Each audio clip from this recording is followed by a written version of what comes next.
আসসালামু আলাইকুম। আবু হুরায়রা রাদিয়াল্লাহু তাআলা আনহু থেকে বর্ণিত, তিনি বলেন, আমি নবী রাসূলকে বলতে শুনেছি, নবী রাসূল বলেন, দুনিয়াতে যত মানুষ আছে তাদের ভাগ্য নির্ধারিত করা না, তাদের ভাগ্য তারা নিজেরাই কন্ট্রোল করতে পারে। ভাগ্যটা এমন, আজকে যদি আপনি খারাপ করেন, মনে মনে খারাপ চিন্তা করেন, খারাপ কাজ করেন, তাহলে আপনার ভাগ্যতে পরবর্তীতে খারাপ লেখা হবে।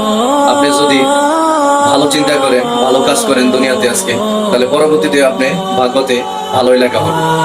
তো আমরা ভালো কাজ করব, আমাদের ভাগ্যতে ভালো লেখা হবে। আমরা খারাপ কাজ করলে আমাদের ভাগ্যতে খারাপ লেখা হবে। তো রাসূল বলেন, যারা ভালো মানুষ তাদের বর্ণনা এমন আসছে যে পূর্ব থেকে পশ্চিম পর্যন্ত যতটুকু দূরত্ব, তাদের জাহান্নাম থেকে তাদের জীবনের কতটুকু দূরত্ব। দলিল সহিহা 540।